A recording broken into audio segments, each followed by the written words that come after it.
한 주간의 한반도 정세와 외교 안보 이슈를 정리해보는 토요일 대담 코너 한반도 브리핑입니다. 국제 외교 안보 분야 담당하는 이치동 기자 나와 계십니다. 어서 오십시오. 네, 안녕하세요. 예, 안녕하십니까. 이번 주의 주요 현안부터 짚어주시죠. 네, 총선 유세 현장이 뜨겁습니다.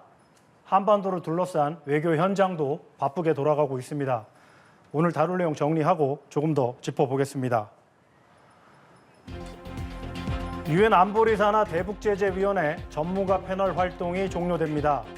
러시아가 북한 편을 들면서 국제 비확산 체제가 흔들리고 있습니다. 북한과 일본이 20년 만에 첫 정상회담 가능성을 타진했습니다. 하지만 납치 문제에 대한 간극을 좁히지 못했습니다. 미국과 일본이 내달 정상회담에서 동맹을 최고 수준으로 업그레이드할 전망입니다. 한반도뿐 아니라 대만 해협에서 무력 충돌 가능성에 대비한다는 명분입니다. 네, 안보리 대북제재 전문가 패널이 생긴 지 15년 만에 사라지게 됐는데요. 우선은 이 문제부터 살펴볼까요? 네, 최근 몇 년간 북한 문제와 관련해서 있었던 가장 큰 변곡점 중에 하나가 아닐까 싶은데요. 먼저 2019년 2월에 하노이 북미 정상회담이 결렬되고 나서 북핵 관련 그 판도가 바뀌었습니다. 네. 그리고 나서 2022년 2월에 러시아가 우크라이나를 침공하면서 그 이후에는 이제 대북 제재가 사실상 이행이 무력화됐거든요. 물론 그 당시만 해도 러시아와 중국이 대놓고 대북 제재를 어기지는 않고 그래도 나름 은밀하게 북한과 거래를 했습니다. 하지만 이번에 러시아가 안보리 대북제재위원회 전문가 패널의 임무 연장을 거부하면서 거부권을 행사하면서 제재를 이행할 의지가 없다는 걸 공개 선언, 공식화한 셈입니다. 한반도 문제에 대해서 건설적인 역할을 하겠다던 중국도 이 기권을 함으로써 묵인한 셈이고요. 네, 결국에는 이 전문가 패널 사라지게 됐는데 구체적으로 그동안 어떤 역할을 해온 거죠? 먼저 북한이 2006년에 첫 핵실험을 했거든요. 네. 그 이후에 이제 안보리 결의에 따라서 대북제재위원회가 생깁니다. 근데 이에 아랑곳하지 않고 이제 3년 후에 2차 핵실험을 하자 대북제재위원회 산하에 전문가 패널을 설치한 겁니다. 이거는 이제 적극적인 대북제재 이행 점검을 위한 건데요. 별동부대 같은 겁니다. 주로 외교관 출신 전문가들이 제재 위반 사례를 조사하고 보고서도 1년에 2번씩 냈습니다. 올해 3월에 나온 보고서가 이제 마지막이 될 텐데요. 총 600쪽이 넘는 분량으로 제재 위반과 의심 사례를 심층적으로 정리하고 또 기록으로 남겨서 주의를 환기하고 경각심도 제고하는 역할을 해왔습니다. 예를 들어 이제 김정은이 벤츠 차량이 여러 대가 있지 않습니까? 이게 이제 어떤 경로로 북한으로 들어갔는지 또 여동생 김여정이 900만 원이 넘는 디올백을 어떻게 구했는지 이런 것을 이제 제조사 측에 공식적으로 문의해서 유사 사례가 발생하지 않도록 이렇게 조심하게 했거든요. 이렇게 보시면 될 것 같습니다. 이제 우리 뭐 금융위원회하고 금융감독원이 있거든요. 이제 역할이 좀 나눠져 있죠. 금융위는 이제 행정, 정책을 담당하고 금감원이 자산시장 불법 행위를 실제 조사하고 감독하거든요.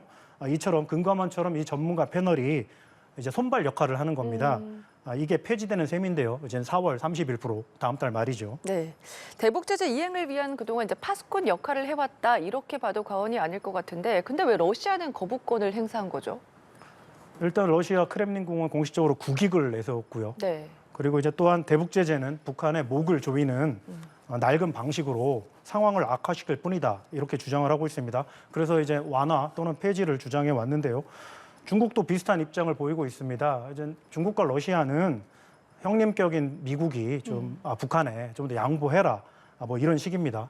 안보리 비상임 이사국으로 활동 중인 우리나라는 마치 CCTV를 파괴하는 CCTV 감시망을 없애는 격이라고 반발했습니다.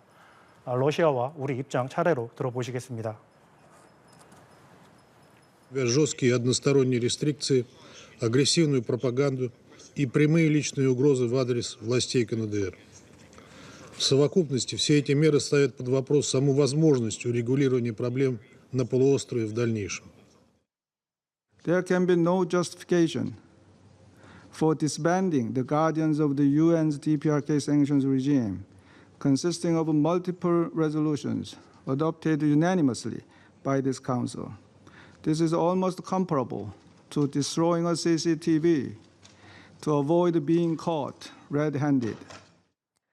네, 보신 것처럼 이번 사태가 불러올 파장 굉장히 커 보이는데 향후에 어떻게 좀 흘러갈까요? 네, 그간 중국과 러시아를 포함한 안보리 상위 미사국이 동의해서 어렵게 채택한 대북 제재 결의가 공식적으로 무력화되는 수순에 들어섰다고 볼 수 있습니다. 네. 제재위원회는 유지되지만 손발이 잘려 나가기 때문인데요. 북한이 거리낌 없이 불법 무기를 수출하면서 사실상 핵보유국 지위 달성을 위해 질주할 수 있는 판이 마련된 셈입니다. 대북 제재가 이 채찍으로서 이제 처벌이라는 측면도 있지만 대화와 협상으로 나오게 하는 유인책, 당근이 되거든요. 현재 안보리 대북 제재 결의안이 총 13개가 있는데 그중 몇 개라도 풀어보겠다고 2019년에 김정은이 기차를 타고 60시간 넘게 달려서 하노이까지 달려간 겁니다. 거기서 이제 당시 트럼프 대통령을 만난 거고요. 네. 이젠 제재가 그때처럼 아프지도 않을 거고요. 사실상 손방망이가 됐으니까요. 또 하나 짚어볼 게 이제 북러 관계의 성격 변화도 눈여겨볼 만한데요. 1990년대까지만 해도 냉전 시대죠. 군사 원조와 경제 지원을 중심으로 돌아갔습니다. 소련이 무너지고 러시아가 한반도에서 이제 균형 외교를 추진하면서 동맹에서 벗어나서 경제 협력 파트너십 정도로 유지했는데요.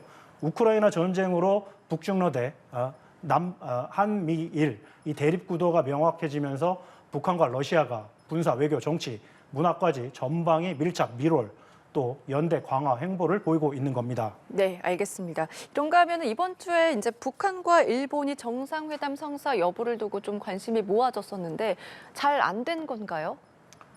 화요일이죠. 김정은 총비서의 여동생 김여정 노동당 부부장이 일본과 더 이상 접촉이나 대화는 없다고 네. 선언을 했습니다. 일본이 역사를 바꾸고 새로운 미래를 열어갈 용기가 없다 이렇게 비난을 했습니다. 역시 걸림돌은 일본인 납치 문제였거든요. 현재도 진행되고 있는 이슈죠. 어제는 최선희 북한 외무상도 성명에서 기시다 총리의 납치 문제에 집착을 이해할 수 없다 이렇게 비판했습니다. 지난해부터 서로 정상회담 성사를 위해서 물밑 작업도 하고 밀당을 해왔는데 결국 결별 선언을 한 셈입니다. 1970년대와 80년대에 북한이 끌고 간 일본인 문제에 대해서 북한은 이미 해결된 사안이다 이렇게 주장을 하고 있고요. 하지만 일본은 무슨 소리냐 이 문제 해결이 먼저라고 맞서고 있습니다. 네, 그동안의 좀 흐름을 보면 북한과 일본 사이에서 대화나 관계 정상화의 필요성에 대해서는 계속해서 필요하다라고 생각을 했던 것 같은데 이와 관련해서 좀 배경도 짚어주시죠. 말씀하신 대로 서로의 니즈, 이해관계는 맞아 떨어지는 것 같습니다. 기시다 총리는 이제 지지율 반등도 해야 되고 네. 정치 외교적인 성과를 위해서 납치 문제를 돌파구로 삼고 싶어 하거든요. 북한은 일본과 관계를 정상화해서 한국을 견제하고 또 한미일 공조의 균열을 꾀하고 있습니다. 특히 최근에 이제 한 쿠바 수교 이후에 조급해하는 모습이 역력하고요. 문제는 조건과 의제인데요. 역시 북일 간 상호 신뢰가 부족하다는 걸 이번에 여실히 보여준 겁니다. 아시듯이 신뢰라는 게 하루아침에 이렇게 쌓이고 이런 건 아니지 않습니까? 네, 이번에 김여정 부부장이 전면에 나서서 활동을 했었는데 어쨌든 잘 성사가 안 된 거잖아요. 체면을 구긴 게 아닌가 그런 생각도 들거든요. 네, 그 김여정의 공식 타이틀이 노동당 선전선동부 부부장 겸 네. 대남 대외 부분을 총괄하고 있는데요.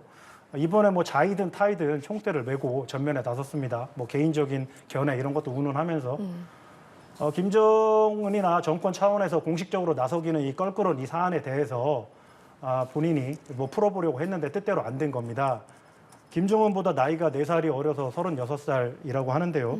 외교 안보 사안에 대한 경험도 부족하고 미숙함을 여지없이 드러냈다는 평가가 나옵니다. 특히 정상 외교, 북일 간 민감한 대화 문제는 물밑 사전 접촉을 통해서 하나하나 만들어가는 이런 빌드업이 중요한데 질에 잇따라 공개적으로 담화를 내면서 일본 측에 운신의 폭을 좁혔다는 평가도 나옵니다. 김정은의 정통 혈육 또 백두 혈통으로서 핵심 참모인데요. 통찰력을 가지고 현명하게 이게 책사 역할을 해주면 좋은데 네. 그러지 못해서 북한으로서도 또 국제사회 차원에서도 좀 안타까운 측면이 있습니다. 반면에 보면 일본과 미국은 동맹을 업그레이드했다 이런 소식도 전해지거든요. 이 관련된 내용도 짚어주시죠. 예, 주일 미군 숫자가 5만 5천 정도 되거든요. 네. 주한 미군의 2배입니다.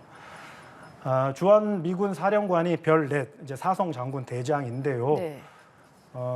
이걸 이제 한미 연합 사령관을 겸하면서 한반도 유사시 전시 작전권을 행사합니다. 지휘를 하는데 반면 주일 미군 사령관은 별셋 삼성 장군으로서 하와이에 있는 인도 태평양 사령부의 지침을 따르게 되어 있습니다. 이걸 이번에 바꿔서 주일 미군 사령관 계급을 대장으로 올리고 또 힘도 실어주자는 안이 나온 겁니다. 최근 일본이 자위대 육해군 통합작전사령부를 만들기로 했고요. 다음 달에 기시다 총리가 워싱턴에 가서 바이든 대통령을 만나서 미일 동맹 체계를 최고 수준으로 업그레이드 할 거라는 보도가 나왔습니다. 64년 만에 하는 대대적인 개편으로 양측은 동맹 최적화라는 표현을 씁니다. 한미연합 사령부와 같은 조직을 만드는 것도 고려하고 있는 것으로 알려졌습니다. 네. 그동안 보면은 이제 북한의 위협도 거세지고 있고 대만 해협 문제 등 중국을 견제하기 위한 거다 이런 평가도 나오더라고요. 그렇죠. 중국의 군사적 위협에 신속하게 대응할 수 있게 주일 미군 사령부의 지휘 통제 기능을 강화하는 게 주요 목적이라는 건데요. 네. 중국과 필리핀이 대립하면서 이제 남중국해 긴장 수위가 높아지고 있고 시진핑 체제에서 대만 침공 가능성이 꾸준히 제기되고 있습니다. 지난주 존 아킬리노 미국 인도태평양 사령관이 의회 청문회에서 중국이 대대적으로 군사력을 증강하고 있고 2027년까지 대만을 침공할 준비를 하고 있다고 밝혔습니다. 물론 중국은 미국의 선동 여론전으로 일축하고 있습니다. 하지만 중국을 잘 아는 여러 전문가들이 시진핑 주석의 대만 통합 의지가 워낙 강해서 거사를 치를 타이밍을 보고 있다. 이렇게 전망하고 있습니다. 미국이 이라크를 또 이어서 러시아가 우크라이나를 침공했듯이 중국도 대만을 상대로 무력을 쓸 수 있다는 건데요. 네. 한반도와 동북아 정세에도 직접적인 영향을 주기 때문에 우리로서도 강 건너 불구경만 할 수는 없는 상황입니다. 네, 알겠습니다. 말씀해 주신 것처럼 안보리 상임이사국의 거부권, 권한이자 권력입니다. 그만큼 책임과 의무도 큰데요. 유엔 헌장에는 거부권이라는 말은 없습니다. 상임이사국의 동의로 결정한다고 돼 있는데 협의와 조율을 통한 합의에 방점이 찍혀 있다는 거 잊지 말아야겠습니다. 네, 오늘 한반도 브리핑은 여기서 마치겠습니다. 이치동 기자 고생하셨습니다. 네, 고맙습니다.